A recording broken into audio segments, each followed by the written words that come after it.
અગર તમે પણ ચાહો છો કે મારે મેન્ટલી સ્ટ્રોંગ બનવું છે તો તમારી માટે હું તમને 5 સ્ટેપ આપવાની છું. એ 5 સ્ટેપનો ઉપયોગ કરી અને તમે પોતાનું મેન્ટલી સ્ટ્રોંગ બનાવી શકો છો. તો પહેલો સ્ટેપ એ છે કે નેગેટિવ લોકોથી દૂર રહો. તમારી લાઈફની અંદર જેટલા બી નેગેટિવ લોકો છે બની શકે એટલે એમની વાતોથી, એમની એક્ટિવિટીથી અને એમનાથી દૂર રહેવાનો પ્રયાસ કરો. સેકન્ડ પોઈન્ટ એ છે કે પ્રોબ્લેમને ફેસ કરવાનું સ્ટાર્ટ કરો. જેટલા તમે પ્રોબ્લેમથી દૂર ભાગશો, એને ઇગ્નોર કરશો, એટલી જ પ્રોબ્લેમ તમારા લાઈફની અંદર પાછી આવવાની છે. તો એને ફેસ કરવાનું કામ કરો. ત્રીજો પોઈન્ટ એ છે કે ઇમોશનલી થોડું કંટ્રોલ કરો. કેમ કે લાઈફની અંદર ઘણા બધા ડિસિઝન આપણે એટલા માટે લઈ લેતા હોઈએ છીએ કેમ કે આપણે ઇમોશનમાં આવીને અને એ ઇમોશનમાં આવીને જેટલા બી ડિસિઝન લીધેલા હોય છે એ આવનારા સમયમાં ખોટા સાબિત થતા હોય છે. તો થોડું ઇમોશનલી કંટ્રોલ કરો અને પ્રેક્ટિકલી બનો.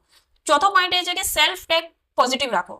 બીજા લોકો જોડે તો એકદમ પોઝિટિવ સરસ એવી વાતો કરતા હોય છે, પણ જ્યારે પોતાની જોડે વાતો કરતા હોઈએ છીએ, જ્યારે આપણે સેલ્ફ ટોક કરતા હોઈએ છીએ, ત્યારે ઘણી બધી નેગેટિવ વાતો કરતા હોઈએ છીએ અને એ આપણા માઇન્ડને બહુ ઇફેક્ટ કરતી હોય છે. પાંચમો પોઈન્ટ જે બહુ જ ઇમ્પોર્ટન્ટ છે કે પ્લીઝ પેશન્સ રાખો, થોડુંક સબર રાખો. તમારી લાઈફની અંદર પણ સારી એવી એક્ટિવિટી કરીને તમે ગ્રો થઈ શકો છો. બસ થોડું પેશન્સ રાખો અને પ્રેક્ટિસ કરો રોજ આ 5 પોઈન્ટની. તો ઓફકોર્સ તમે તમારા લાઈફની અંદર ગ્રો થઈ શકો છો. તમે એક સ્ટ્રોંગ માઇન્ડસેટ બિલ્ડ કરી શકો છો. Thank you.